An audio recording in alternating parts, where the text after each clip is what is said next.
കഥ പറഞ്ഞ നന്നായിട്ട് തുടങ്ങിയതായിരുന്നു. അവസാനമായപ്പോഴേക്കും ഒരുപാട് പടങ്ങൾ ഇതേപോലത്തെ വന്നിട്ടുള്ളതാണ്. പുലി പോലെ വന്നിട്ട് എലി പോലെ പോയെന്ന് പറഞ്ഞ സുരേഷ് ഗോപി കൊള്ളാം. ഒരുപാട് പടങ്ങൾ ഇതേപോലെ വന്നേക്കണോണ്ട്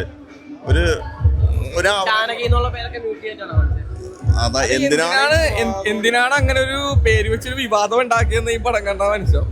വെറുതെ പബ്ലിസിറ്റിക്ക് വേണ്ടി, അതായത് പടം വിജയിക്കാൻ വേണ്ടി ഒരു ക്യാമ്പയിൻ നടത്തി ഇതേപോലെ ഒരു വിവാദം ഉണ്ടാക്കി കഴിഞ്ഞാൽ വിജയിക്കുമെന്നുള്ള ഒരു ധാരണ വെച്ചാകാം ചിലപ്പോൾ അങ്ങനെ ഒരു ഇതുണ്ടാക്കിയത്. പക്ഷെ ജാനകി എന്നുള്ളൊരു പേര് ആ വിവാദം ഉണ്ടാക്കിയതുമായിട്ടുള്ള ബന്ധപ്പെട്ട ഒരു കാര്യം തന്നെ സിനിമയിൽ പറയുന്നില്ല. അനാവശ്യമായി പടം വിജയിപ്പിക്കാൻ വേണ്ടി എടുത്ത ഒരു സ്റ്റണ്ടായിട്ട് മനസ്സിലാക്കാൻ പറ്റുള്ളൂ. കൊള്ളാം, നല്ല പെർഫോമൻസ് ആണ്. സുരേഷ് ചേട്ടൻ നല്ല, അതായത് ഗരുഡൻ, പാപ്പൻ അങ്ങനെയുള്ള സിനിമകളിലൊക്കെ എന്ന് പറഞ്ഞു കഴിഞ്ഞാൽ ഒരു ഓൾഡ് ആയിട്ടുള്ള ക്യാരക്ടർ പോലായിരുന്നു. പക്ഷേ ഇതിനകത്തെന്ന് പറഞ്ഞു കഴിഞ്ഞാൽ പക്ക എനർജറ്റിക് ആയിട്ടുള്ള സുരേഷ് ചേട്ടനെ കാണാൻ പറ്റി. നല്ല കിടിലം ഫൈറ്റ് ഉണ്ട്. പിന്നെ അതേപോലെ തന്നെ എല്ലാവരുടെയും ഓവറോൾ പെർഫോമൻസ് നല്ല അടിപൊളി പെർഫോമൻസ് ആണ്. ഉറപ്പായിട്ടും ഷോർട്ട് ഹിറ്റ് തന്നെയാണ്. ഗരുഡന് ശേഷം സുരേഷ് ചേട്ടൻ്റെ അടുത്ത ഗംഭീര വിജയം. എന്തായാലും കിടിലം പടമാണ്. കൊള്ളാം, സിനിമ കൊള്ളാം. നമ്മൾ വർഷങ്ങൾക്ക് ശേഷമായിരിക്കും നമ്മൾ മേൽവിലാസം ശരിയാണെന്ന് പറയുന്ന ഒരു കോർട്ട് മാർഷൽ ചെയ്യുന്ന ഒരു സിനിമ നമ്മൾ സുരേഷ് ചേട്ടൻ്റെ കണ്ടു. അതിനൊക്കെ വ്യത്യസ്തമായിട്ട് നമ്മൾ സ്പീഡിൽ പോകുന്നൊരു സിനിമയാണ്. ചിന്തിക്കാൻ പോലും ഒരു സമയം കിട്ടാത്തത്. ശരിക്കും പറഞ്ഞു കഴിഞ്ഞാൽ സർക്കാരിനോടുള്ള ഒരു ചോദ്യമാണ് ഈ സിനിമയെന്നാണ് എനിക്ക് തോന്നുന്നത്. അത്ര വളരെ നല്ലൊരു പടമാണ്. സുരേഷ് ചേട്ടൻ്റെ നല്ലൊരു തിരിച്ചുവരവാണ്. ഇടയ്ക്കൊക്കെ ജാനകി എന്നുള്ള പേര് മ്യൂട്ട് ചെയ്താണ് കണ്ടായിരുന്നു. പക്ഷേ അതിനുശേഷം പിന്നെ മ്യൂട്ട് ചെയ്യുന്നത് കണ്ടില്ല. ജാനകി എടുത്ത് പറയുന്ന ആ ഒരു ഡയലോഗിലും ആ ഒരു 1-2 ഡയലോഗ് ആർക്കൊക്കെയോ ഹോട്ടായി കാണും. അതായിരിക്കും അത് സെൻസർ ബോർഡിന് വേണ്ടി മാത്രം ചെയ്താണോ അതോ അല്ലാതെ മ്യൂട്ട് ചെയ്യേണ്ട കാര്യമില്ലല്ലോ. ഓൾ സിനിമയിൽ അത് കട്ട് ചെയ്തിട്ടില്ല. എല്ലാം മൊത്തം പേര് കട്ട് ചെയ്ത് കഴിഞ്ഞാൽ പിന്നെ സിനിമ കാണാൻ പറ്റില്ലല്ലോ. എനിക്കറിയില്ല, എനിക്ക് അതിന്റെ പരിപാടി എന്തോന്ന് അറിയില്ല. എനിക്കങ്ങനെ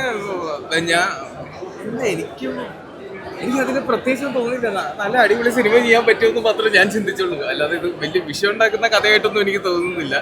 നല്ല രസമായിട്ട് അടിച്ചുപൊളിച്ച് കാണാൻ പറ്റുന്നത് പറയേണ്ട കഥയായിരിക്കും. അവസാനം ചർച്ച ചെയ്യുന്ന കാര്യം പുതുമയാണ്. അത് ഏറ്റവും വലിയ ഒരു സ്ത്രീ, അവളുടെ അവകാശമാണ് ഒരു കുഞ്ഞിനെ വയറ്റിൽ വളർത്തുന്നത്. കഥ പറഞ്ഞു ഭയങ്കര സന്തോഷം, ഭയങ്കര പറഞ്ഞറിയിക്കാൻ പറ്റാത്ത ഒരു സന്തോഷമാണ്.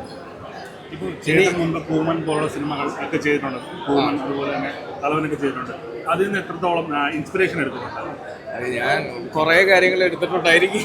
എനിക്കറിയില്ല, ഞാൻ അത് കണ്ടാണ് പഠിച്ചതും എല്ലാം കണ്ടാണ് നമ്മൾ പഠിക്കണേ. അതിന് ഇൻസ്പയർ ആയിട്ടുണ്ടോന്ന് വെച്ചാൽ എനിക്കറിയില്ല. എനിക്ക് തോന്നുന്നു ഭയങ്കര നന്നായിട്ട് സുരേഷ് ചേട്ടൻ പറഞ്ഞ ഓരോരോ dialogues we could connected really well. I could here the noise also. Suresh ചേട്ടൻ പറയുന്നത് എല്ലാ ലൈൻസും ഭയങ്കര രസമായിട്ട് ചെയ്തിട്ടുണ്ട്. എല്ലാവരും very happy. Sorry, once or twice, ബാക്കി ഇസ് there. അങ്ങനെ കുഴപ്പമൊന്നുമില്ല.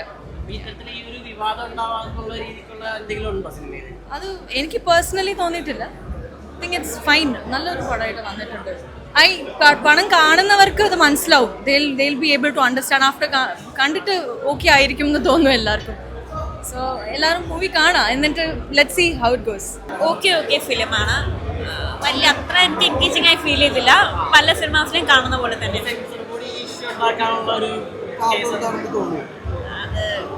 സുരേഷ് ഗോപി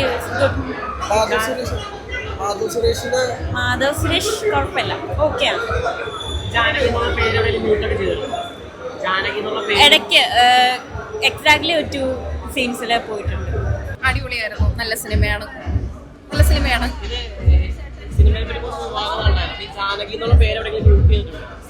അങ്ങനെ ചോദിച്ചാൽ എനിക്കറിയില്ല അതിനെക്കുറിച്ച് പറയാനായിട്ട്. പക്ഷേ ഒരു സ്ത്രീ എന്ന സ്ഥിതിയിൽ ഒത്തിരി ഐ ഓപ്പണിംഗ് ആയിട്ടുള്ള, സ്ത്രീ എന്നല്ല നമ്മളെല്ലാവർക്കും ഒരുപാട് ചിന്തിക്കാൻ പറ്റുന്ന ഒരു സിനിമയായിട്ടാണ് എനിക്ക് തോന്നിയത്. പിന്നെ ഒരു സ്ത്രീ എന്ന രീതിയിൽ ഒരു കുറച്ച് ഡിസ്റ്റർബിംഗ് ആയിരുന്നു. കാരണം ഇപ്പം നമ്മുടെ സമൂഹത്തിൽ നടക്കുന്ന ഒരുപാട് കാര്യങ്ങളെക്കുറിച്ചാണ് സംസാരിച്ചിരിക്കുന്നത്. വളരെ നന്നായിട്ടാണ് കൺവേ ചെയ്തിരിക്കുന്നത്. ജാനകി എന്നുള്ള പേരിനെ കുറിച്ച് എനിക്ക് പറയാൻ അറിയില്ല. ഞാനതൊരു സ്ത്രീ റെപ്രസെൻറ്റേഷനായിട്ട് അതിനെ കാണുന്നു. നല്ല സിനിമയാണ്.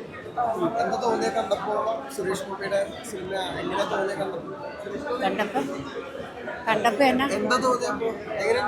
നല്ല സിനിമ, ഒരു കുഴപ്പമില്ല.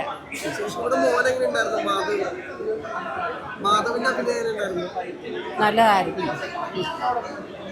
അങ്ങനെ പറയുന്നത് ഇതങ്ങനല്ല. മൂപ്പർ ആദ്യമായിട്ട് നിങ്ങൾ വക്കീലിൻ്റെ ചെയ്യുന്നത്. പിന്നെ ആ ഒരു ക്രൈം ത്രില്ലർ പെണ്ണിൻ്റെ ഒരു കഥ. ഇപ്രാവശ്യം ഇത് ഫാമിലിക്ക് എല്ലാവർക്കും കാണാൻ പറ്റും.